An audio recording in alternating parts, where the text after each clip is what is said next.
Permakultúra je zadefinovaná ako funkčný dizajnerský systém. Jej zakladateľ Bill Mollison hovoril o Earth Science. V podcaste vám predstavím ľudí, ktorí permakultúru prijali nielen do svojej záhrady, ale naplno aj do svojho života. Moje meno je Silvia Koreňová a teším sa na vás v podcaste Permakeci k veci. Vítajte v 10. epizóde podcastu Permakeci k veci. V tejto epizóde som sa rozprávala so Zuzou Šťastnou. Zuzana je majiteľkou krásnej záhrady v úplnom centre Nitry. Je veľmi angažovaná v nitrianskej komunitnej záhrade Koza, spravuje záhradu Jež, alias Jedli ekologický život a založila morušu a čerešňu. Okrem toho miluje losy. Že čo? No, los nie je v tomto prípade ani zviera, ani cesta k miliónom za zotretie políčka. Je to spôsob stravovania, a to lokálne, organicky, sezónne. Zuza zachraňuje na počkanie. Sliepky, zajace, mačky, ľudí, zem. No nie tak blahosklonne. A robí to edukačne, vzdeláva a vychováva. A robí to brilantne. Na jej facebookovom profile môžete podrásť. Tak ľudsky. Rozumieme si. Jedine, že by ne, ako zvykne Zuza dodať. S humorom jej vlastným vysvetľuje, ako je všetko poprepájané. Samozrejme, že permakultúrne. Ako si užívať cestu, lebo však vieme, že cesta je cieľ a tiež prečo vzdelávať deti. Vzdelávanie detí naplňa podstatu permakultúrneho princípu využívaj malé a pomalé riešenia. Fúže, prečo malé a pomalé, keď dnešná doba ponúka instantne vo veľkom všetko a hneď? Lebo také riešenia sú udržateľné. My si udržujeme energiu, príroda si udrží svoj poriadok a na konci dňa budeme všetci šťastní, ako tá Zuza.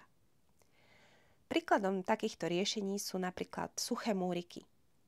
Ukladáte kamene po jednom ako Tetris. Cítite uspokojenie z toho, ako do seba zapadajú a vydržia večne. Alebo si vyskúšate vypestovať niečo od semienka. Skúste však toto semienko zohnať inde ako v obchode. Ten pocit, keď zozbierate úrodu a ponúknete svojej rodine, sa dá len zažiť. V dnešnom podcaste sa dozviete, ako využiť permakultúru v práci s deťmi, ako môžu youtuberi inšpirovať k lepšiemu spôsobu života, či je možné cítiť až prestíž z toho, že nakupujeme v sekáči, k čomu je dobrý partnerský vzťah s deťmi, ako nám môže pomôcť porozumenie vývoju detí, prečo sa oplatia sociálne rozhovory s deťmi a či sa dá vynechať čarovné obdobie puberty. A mimochodom, lektorskú kombináciu mňa a Zuzy môžete stretnúť na kurze Deti a mládež v permakultúre už 19. apríla v Prenčove. Viac informácií sa dozviete na webovej stránke Školy permakultúry. Budeme sa tešiť na stretnutie s vami. A ja sa tiež budem tešiť, ak sa rozhodnete nechať mi odkaz na e-maily permakecikveci@gmail.com. Tak vítaj v podcaste. Vítam, ďakujem za pozvanie. Rozmýšľala som o téme pre Zuzu a ona je doma v téme permakultúra z každej strany a momentálne sme v moruši a čerešni. A moruša čerešňa nemusí byť len strom, ale môže to byť aj komunitná vzdelávacia skupina. Tak ako ste sa dostali z vojenského stanu do vcelku pekných, udržiavaných priestorov? No, cesta sem bola klúkatá, ale krásna, že sme si to fakt, že užívali každé jedno to obdobie. Vždy, keď sme boli či už v stane, alebo na byte, v jurte, vždy sme si hovorili, že je to tak fajn, že veľmi som za to vďačná, že každé to obdobie bolo, že sme si to užili, že nikdy nebolo, že jemine, ešte chvíľu tu musíme vydržať, ešte chvíľu a potom pôjdeme do lepšieho, že nikdy sme sa tak nesťažovali, len sme vedeli, že sa to bude posúvať, že je o nás postarané, že nás to baví, robíme to zo srdca, že fakt aj pre tú budúcnosť planéty, aj prítomnosť a to už keď si takto nejak nastavený, tak ono to potom prichádza. A jediné, čo sme chceli byť potom, že keď nás je tak viac a tie deti rastú a neodchádzajú, lebo sme si mysleli, že oni odídu zo škôlky na prvý stupeň, neodišli, tak sme urobili prvý stupeň komunitnej vzdelávacie skupiny potom, že odídu na druhý stupeň, neodišli, tak sme museli urobiť aj druhý stupeň. Chceli sme A tak sme chceli priestor, kde by sme boli všetci. Od škôlkárov až po dôchodcov. Akože nemyslíme, že teraz ich tu všetkých zamestnáme a budú tu do dôchodku, ale že sú tu všelijaké skupiny, že nám pomáhajú, napríklad moja mamina s varením, že sú tu staršie osoby, alebo s upratovaním, alebo prídu vypomáhať nejaké tetule. A také je to fajn, poprepájané, že sme radi, že sme sa niekde takto zmestili. Takže naša cesta sem bola taká, že sme si užívali každú jej časť tej cesty a verili sme, že niekde budeme raz spolu všetci indiáni. A prečo si sa rozhodla prepájať to s permakultúrou, vzdelávanie v tejto skupine? No, preto, lebo je to dôležité, lebo ja som vyštudovala environmentálnu ekológiu a chvíľu som pôsobila vlastne len akoby vo výskume, že v tej vedeckej obci a potom som niekedy začala v rámci nejakých, že prešiel nejaký malý projekt na vzdelávanie a zistila som, že tie deti sú v tejto oblasti není vzdelávané, že to majú len nejaké zážitkové aktivity a tedy mi to tak doplo, že na čo ja sa tu snažím zachraňovať nejakú prírodu alebo premeniť nejakú ornú pôdu na bohatú kvitnúcu lúku, keď to nebude mať kto ďalej udržiavať a starať sa o to a uvedomovať si ten význam toho okolia.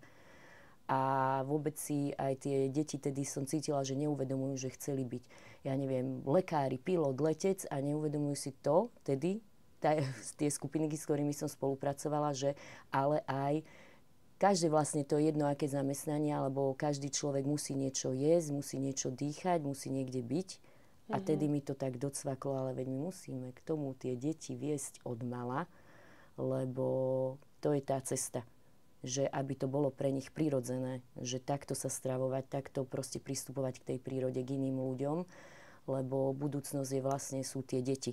A ako som aj robila s dospelými, to bolo oveľa náročnejšie. A tedy som aj pochopila, neviem, ako sa to hovorí, príslovie, vždycky neviem v týchto poučkách rozdiel, že starého psa novým kúskom nenaučíš, alebo len veľmi ťažko. A cez tie deti to išlo aj ide oveľa ľahšie. Jasné, že mávam nervy, že je to niekedy toho veľa, ale vždy vnútri cítim, že je to fajn a aj toto prepojenie s tou permakultúrou, lebo tie deti to nosia domov. A potom sa menia aj tie rodiny, aj to okolie a ide to niekedy pomaly, ale to je jeden z permakultúrnych princípov. Využívaj malé a pomalé riešenia a rýchlo sa ani pes nevykaká, nie? No. Jedine, že by áno. Takže vidíme v tom veľký zmysel a je to veľmi, veľmi dôležité. A aj keď vidím, že teraz už máme deti v puberte, že teraz riešia youtuberov a skincare a neviem čo, ale potom príde zase tá chvíľka, keď vidím, že idú hľadať lokálnu biokozmetiku, že idú natáčať video, ako niečo sadia, že dobre, že aj touto cestou sa dá ísť a všade je vlastne potom prítomná aj tá permakultúra, tak ma to tak teší pri srdci.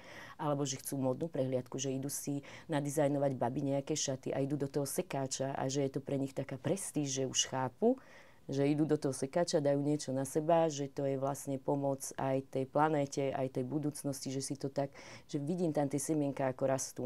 Niekde zaspia, že úplne, že má človek pocit, že nič, ale potom sa to zobudí a začne to rásť.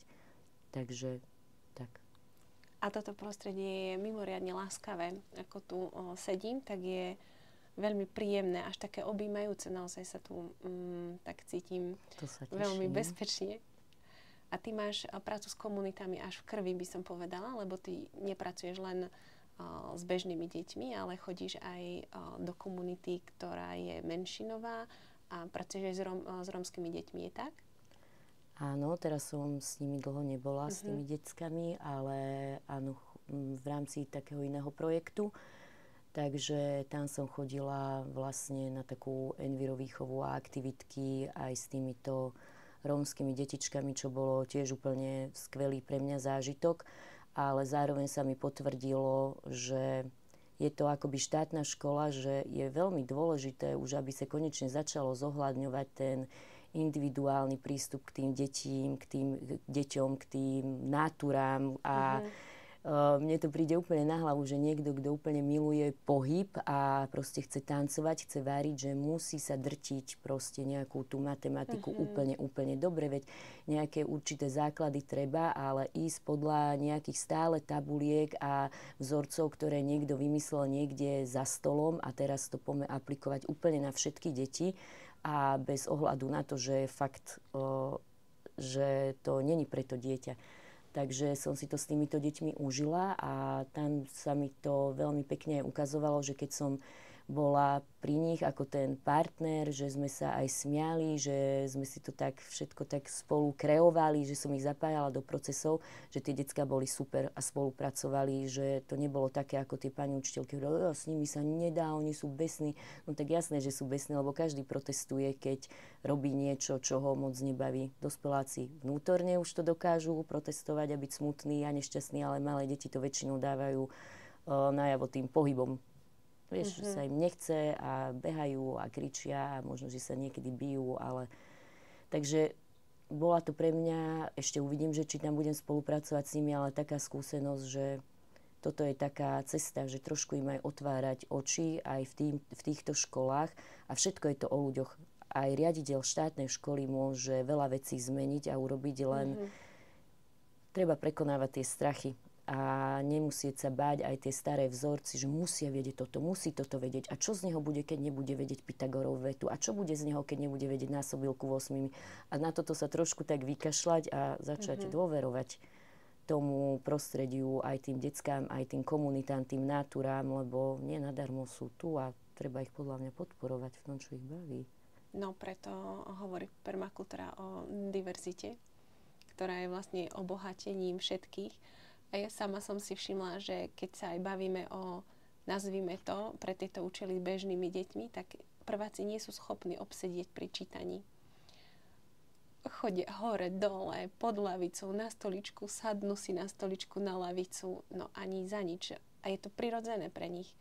Ten pohyb je pre deti, ten pohyb je kľúčový a vlastne aj toto prostredie vonkajšie máte prispôsobené pre pohyb detí, tak ako ho využívajú? No naplno ho využívajú. A ešte chcem k tomuto, že presne, že niekedy sme sa nechali tu pohltiť v rámci tejto vzdelávacej skupiny komunitnej, že presne, že prváci by mali vedieť toto, druháci toto a oni presne neobsedeli, hrať sa chceli a to je super, že teraz sa tá skupina vedie, že oveľa takým hravejším a tvorivejším tým prístupom. A ako máme už rôzne vekové skupiny detí a rôzne individuálne bytosti, tak vidím, že ten mozog fakt dozrieva rôzne.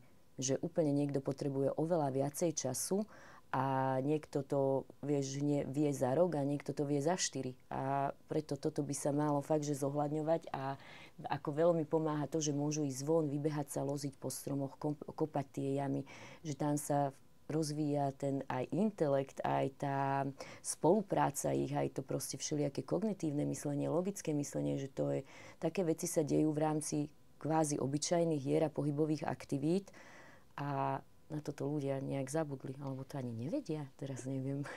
Zabudli. Treba pripomenúť. Čítala som jednu super knihu a teraz si nespomeniem, či je to pravidla mozgu. A tam bolo, že najväčší vývin mozgu nastal v čase, keď ľudia putovali. Že boli v pohybe celý čas. A najväčšie objavy a najväčšie posuny vpred aj v mozgu smerom k učeniu boli zaznamenané presne v tom čase, keď sa človek hýbal. Takže treba sadiť stromy. Nielen na jedlo, ale aj na preliesky. Áno, a tu som videla nádhernú tuju. A to je zase, že jeden prvok slúži na viacero funkcií a zo stromu dokáže byť dokonalá prelieska a nemusí byť nevyhnutne zničený. Niektoré deti viac, niektoré menej potrebujú to sprevádzanie, že im je vysvetľované odkiaľ, pokiaľ na tom strome, že je to fakt živá bytosť a stará sa tu o nás, či už o vzduch a o zem a je to domov aj pre iné organizmy, že vidím, ako si dávajú na to pozor, lebo som to zo začiatku tak pozerám, že už niekto tam láme ten konár a tak sme si o tom hovorili. A toto je to, že deti potrebujú vysvetlenia akoby na takej partnerskej úrovni. Presne. Nie, že z vrchu sa na nich pozerá, toto nemôžeš, a prečo, lebo. A potom deti bojujú a sú v nejakom stále v proteste a v boji aj voči tým dospelákom a neužívajú si a neuvedomujú si potom tie okolia súvislosti, čo sú napríklad tu v prírode, lebo cítia taký vnútorný boj. A ide návšteva. Ahojte. Ahoj. To je v poriadku. Tiež v tejto súvislosti mi napadlo, že veľmi dobre reagujeme na príklady z toho, že čo sa nám už podarilo, tak viem o tom, že tieto alternatívne formy vzdelávania, tak výsledky sa vedia prejaviť až za nejakých 3 až 5 rokov, tak dovtedy treba byť dosť trpezlivý. Ale ty už vidíš, aké zmeny napríklad na deťoch ako výsledok tohto vzdelávania, že povedzme, že aj prepájania s permakultúrnymi princípmi, nemusí to byť vyslovene takto pomenované. Ono je veľmi pekné sledovať tie etapy, že je to taká sinusoida, ale nakoniec to pôjde len tak, že už hore, alebo v nejakom tom rytme to už bude. Že som bola prekvapená, že ja som si myslela, že tie deti, ktoré sú najstaršie, že sú s nami od škôlky a teraz sú už na 2. stupni, že už to budú takí hotoví, takí ekológovia, permakultúristi, že všetko tak budú vnímať, ale kdeže, že úplne tá puberta, tie hormóny ich tak dokázali pohltiť, aj ten okolitý svet, že som chvíľku bola z toho smutná, že či to má zmysel, ale potom mi to dotrklo to, čo som spomínala, že vidím, že tie určité momenty, kedy viem, že to má zmysel, že to je v nich. Či už som spomínala ten sekáč, alebo sme minulo niekde išli, našli, že bezdomovca hneď hľadali peniaze, že mu chcú pomôcť. Pokecali s ním žiadne odsudzovačky, ty špinavý, neviem čo, mal, choď do roboty. Ale úplne, že čo sme mali, akože, lebo mávame rôzne aj sociálne rozhovory, že nie každý za to môže tú danú chvíľu, alebo nevieme, čo všetko je za tým, alebo si ten človek proste tým musí prejsť a je fajn mu niekedy aj trošku pomôcť, keď môžeme a chceme. Tak toto vidím, že je v nich, ale najviac to tak akoby že teraz sú to okolo tie deti 3., 4. ročník, to je 9-10 rokov a tam to veľmi vnímajú. Áno. Tam to úplne tak vnímajú, že či už ohľadne jedla, veľa sa rozprávame o lokálnych, organických, sezónnych veciach, čo je na čo dobré, čo kde rastie, čo s čím kombinovať. Oni sa stále aj sami vypytujú, kde sa nachádza čo, aká. Včera sme boli na takej výstave o Nitre, kde je aká záhrada, potom čo, kde by sa mohlo pestovať, alebo v meste, že vidia prázdne kvetináče, tu by sa mohlo nasadiť, tu by mohli byť paradajky, tu kvety a už rozmýšľajú o tom, že nie tulipány, ale presne, že paradajky, meta, medovka, že čo sa môže aj zjesť a tak, že už to tak aplikujú, alebo že fakt, že ja napríklad jem len rastlinné veci, ale oni hneď, že našli sme rybára, tuto, že majú veľké jazera, že tie ryby sú spokojné, že odtiaľ máme ryby. Ďalší, že my sme našli toto, že už tak, že úplne zapájajú do toho celé rodiny, alebo že si niečo vyrábajú, že vlastný syr, alebo že našli chovateľku, že ona má kravičku, ktorá dáva len mlieko tedy, keď má proste prebytok toho mlieka, ako má aj žena, že keď je veľa mlieka, tak ho rozdáva iným deťom, tak aj títo len tedy vyrábajú syr, že je super, že takto idú. A tam to vidím hlavne na takejto skupine, lebo tí škôlkári 1-2 sú veľmi hraví, Áno. že tam si to úplne užívajú, ale zároveň im stále podsúvame a ukazujeme, že to okolie, že ako všetko so všetkým súvisí a všetko má svoj zmysel. V tom 3., 4. ročníku to úplne tak vidím, že ide, že tie decká fakt to úplne chápu a fakt si to s nimi veľmi aj ja užívam. Potom príde puberta, čarovné obdobie, pre mňa nová skúsenosť. Ale uvidím, ako to pôjde ďalej, ale ja si myslím, že tí ľudia, títo mladí, že to pri nich príde, že teraz si to potrebujú zažiť. Aj takéto tie huncúctvá a hovadinky a potom to príde. Že či už keď budú zakladať rodiny, alebo frajerkám budú kupovať darčeky, ale teraz som aj videla, že už má chalanisko frajerku a snaží sa, vieš, že hľadal nejaký ekodarček či nejaký voňavku, vieš, že bez tejto chémie a tak a to vidím, že aha, je to tam, že má to zmysel. Takže takto to všelijak je. Teraz si to pekne zhrnula aj v tých vývinových fázach jednotlivých, akým spôsobom pracovať a rozprávať sa s deťmi od útleho veku. Jednak, že sme stále vzorom, bez toho to nejde. A jednak porozumieť aj tým možnostiam detí v danom veku. To znamená, že predškolákov, prvákov, druhákov budeme učiť naozaj len tým príkladom a už potom zase staršie deti rozumejú viacej tomu zmyslu, aj tým súvislostiam v pozadí. A u pubertiakov je to presne tak, ako hovoríš, že je to taká negácia všetkého, také vyhranenie sa voči tomu a hľadanie samého seba. Lebo v múdrych knihách som čítala, že keď tí pubertiaci, že nemajú voči komu a čomu ísť do odporu, že oni ani pubertu nebudú mať, a pozerám, ale to tak není.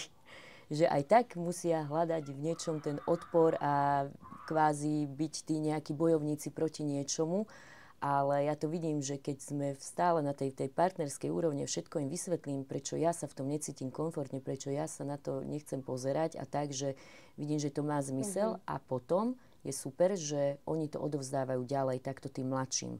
Lebo pre nás bolo preto aj dôležité byť takto v komunite, že od škôlkárov až po tých najväčších, že dávame tých väčších akože sprevádzať aj menších a vidím tam ten láskavý prístup.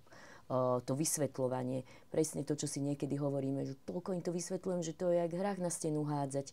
Ale má to svoj zmysel, lebo presne zase to semienko v nich ostalo a vidím, ako to potom aplikujú k tými mladšími. Že fakt, že sú veľmi trpezliví a im vysvetľujú, toto je takáto rastlinka, ona je aj liečivá, korocel, to si môžeš rozdrtiť, zaceliť ti to ránu a takto, že tých malých úplne sprevádzajú. A dokonca sme to už urobili teraz tak, že ani nejdú na tie bloky, čo majú, napríklad si vymyslí matematicky, ale idú napríklad, kto chce niečo učiť, čo ho baví, alebo len pomáhať s tými najmenšími, alebo pomáhať do kuchyne. A o tom toto má byť, že aby to dieťa sa kvázi aj v tej škole učilo aj takýmto tým nástrojom, že pracovať v skupine, v komunite, zdieľať, pomáhať, naciťovať si veci, že čo kde je.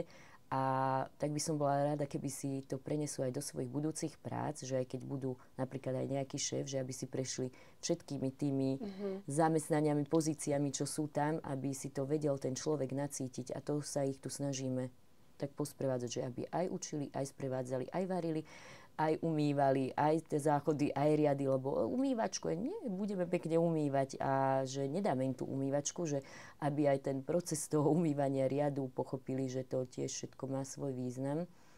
A potom viem, že si budú ceniť toho umývača riadu, keď budú mať niekde nejakú firmu alebo hajzelbabu na stanici, že koľko tam má ona roboty, že koľko to vlastne stojí práce, úsilia a aby si to všetko vážili. Ty zvykneš ráda hovoriť o tom, že terajšie deti sú naši budúci dospelí. Presne tak.